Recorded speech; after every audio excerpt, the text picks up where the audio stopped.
Hi everybody, I am back today with another mindset video which I hope helps somebody out there think a bit differently about their body, their pain that they might be experiencing, and perhaps a different way to tackle and approach the perceived problem. So just before Christmas, so a few days ago, I'm recording this on the 27th of December, I had someone say to me, I feel like I'm in a never-ending fight with my body. It's a never-ending battle. One thing goes away and the next thing cropped up. And it got me thinking, that's probably a perspective that lots of people have about their body. They see their body is fighting them, that their body is being awkward, is being obtuse, is trying to cause them problems. And so they see their body as almost like an enemy that they need to fight. And actually, that perspective is entirely wrong. And that might be very easy, you might think, for someone like me to say, who hasn't suffered chronic pain.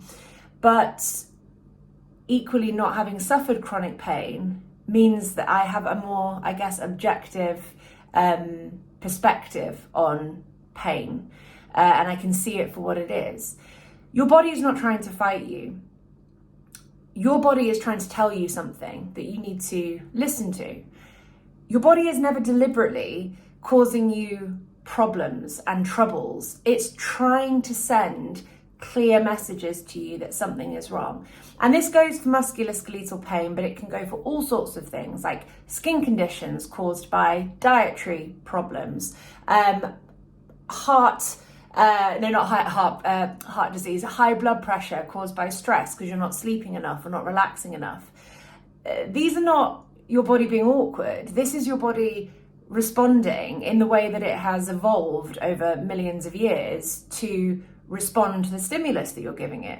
Your body is responding in exactly the way that it's supposed to. It's trying to give you a message, but the problem is, for most people, they can't listen to that message. And it's not necessarily the fault of the person, it's the system with which we have been brought up. So for so many of us, we're born or raised in this like Western health system that really, in my opinion, is not so much about health, it's about prevention of dying, which is a different thing. Our medical model is about keeping people alive. It's not necessarily about keeping people healthy. There is a very big difference between the two. You know, if I've been in an accident or something like that and I need to get patched up and someone needs to stop me from dying, of course I'll go to a hospital. If I've got some sort of chronic issue, no way am I going anywhere near Western medicine, because what happens is we suppress symptoms. So people are raised in this model that the body has all these issues and that we have to try and control them and change them and suppress them. And by doing that, all we do is push the problems deeper within ourselves. And the body, because it is infinitely wiser than our minds, will always fight back in a different way. You can't out-drug or out surgery or outrun a sort of holistic body issue with most of the sort of remedies that Western medicine gives you. They're not remedies, it's just pushing the problem elsewhere so it pops up again in the future in another guise. So I can completely see why it's extremely easy to think that your body is fighting you. You and your doctor are in this fight against your body to win, to suppress, to get a handle on things. And that's not the right attitude. The attitude that we need is we need to try and understand what it is that our body is telling us that it wants. And crucially, we have to be prepared to change things in order to give it what it wants. So from, what I do, it's about movement, but for other people, it's going to be about changing their diet or changing their job or, changing something fundamental like that will change the input and the stimulus that they're giving their body. But from a movement perspective, because that is where I must stay, I don't want you to think about your pain as a fight that you are in with your body. I want you to see your pain as, firstly, a message from your body, but it's a message from your body in a foreign language. So imagine that someone's speaking French to you, and you wouldn't just think, oh, that French person's crazy. I'm going to ignore them or fight them or sort of cast them aside because they're talking a language I don't understand.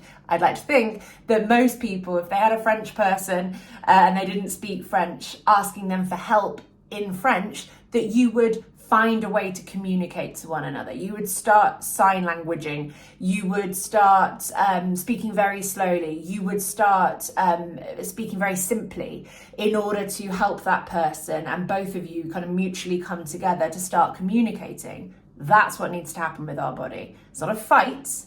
It's about miscommunication. And for us thinking that pain is bad and pain is to be suppressed. No, pain is a message. Pain is a message to be listened to, and it's a sign that something needs to change. I want you to think about your relationship with your body as a dance or a language to be learned.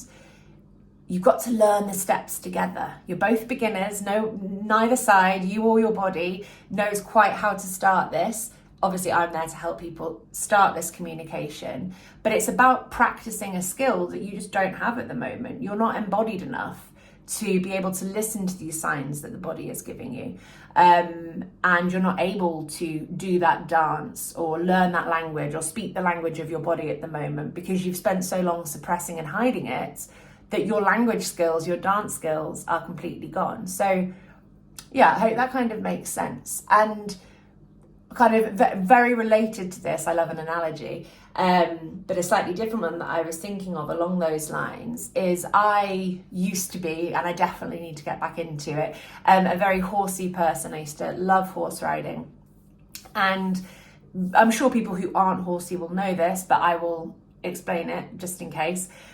You may have heard the term like breaking in a horse, which means when you put a saddle and a bridle on it and sit on the horse for the first time. So, you know, horses aren't probably meant to be ridden. And certainly psychologically for a horse, it's a lot for them to be able to accept having a rider on their back. It takes time.